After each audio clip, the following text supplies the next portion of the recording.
Bonjour tout le monde, on se retrouve aujourd'hui pour le déballage du nouveau tapis de jeu qui est en fait une map pour Skytear qui est Embassy Runes.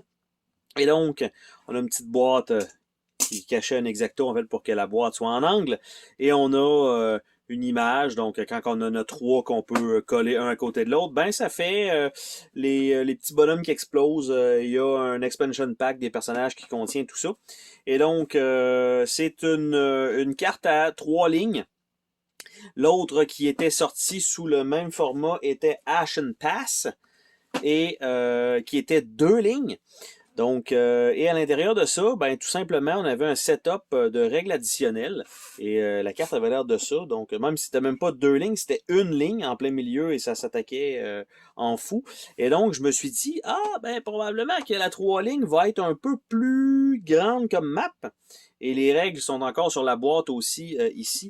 Donc, prendre les jetons en ordre aléatoire 1, 2, 3. Les joueurs se placent. Donc, et le tapis de jeu est 35 par 53, tandis que le Ashen Pass était de 35 par 40. Donc, c'est presque la même format de boîte que des deux. Donc, la boîte de Ashen Pass me paraît une petite affaire plus grosse. Et le devant, en fait, a un trou ici pour le Ashen Pass qui n'a pas sur Embassy Rune. Et comme on peut voir, dans le fond, dans le bas, on avait deux joueurs parce qu'il y a juste une ligne. Et ici, ben, on a 2 à 4 joueurs et 45 minutes, contrairement à ce qu'on avait avant. Donc, on va ouvrir ensemble le tapis de jeu avec l'exacto pour couper juste le collant qui est sur le dessus. Et donc, on va voir ensemble de quoi il en retourne. Ici, normalement, c'est quand même de bonne facture. Et donc, le tapis lui-même, qui n'est pas un tapis réversible, donc, a l'air de ça ici. Donc, cool, ça rentre tout dans le frame. Donc, on a les points, je vais dire les points de victoire, bref, les points de vie aussi, parce qu'on met les marqueurs de nos héros sur les cases pour gérer ça. On a deux emplacements électriques ici. Je ne sais pas si c'est les dômes. On a des emplacements ici, je ne sais pas si ça va être des débris, mais il y a ça. Et on a donc trois lignes, donc purement, donc la base a l'air de démarrer là, gauche, droite et au centre. Donc elle est pas, la carte, je pensais qu'elle allait être dans l'autre sens, qu'on avait un long chemin à faire pour se rendre de l'autre côté du plateau, mais en fait, non.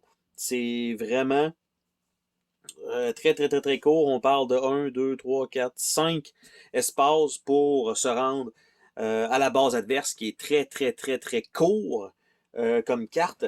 Je vais prendre le Ashen Pass pour voir de quoi il en retourne avec celle-là. Et le tapis de jeu était la même largeur, mais beaucoup plus petit, tandis qu'elle était en diagonale, donc pour les deux points de départ. On avait 7 espaces entre les deux bases, donc quand même. Mais celui-ci, c'est ça. Ça va être quand même quelque chose d'extrêmement rapide comme combat. On parle de 45 minutes, évidemment, à 4 joueurs. Probablement pas à 2 joueurs. Je m'attends à ce que ce soit plus rapide que 45 minutes. Et on a encore le petit le petit rebord cousu qui est parfait, pas d'imperfection sur le plateau. Et en fait, on voit que c'est le dedans d'un temple et l'entrée donc du temple qui est explosé avec le soleil qui rentre à l'intérieur. Donc, encore une fois, très belle carte. Donc, il va falloir que je joue éventuellement pour Skytear, la map Embassy Rune. Bye bye!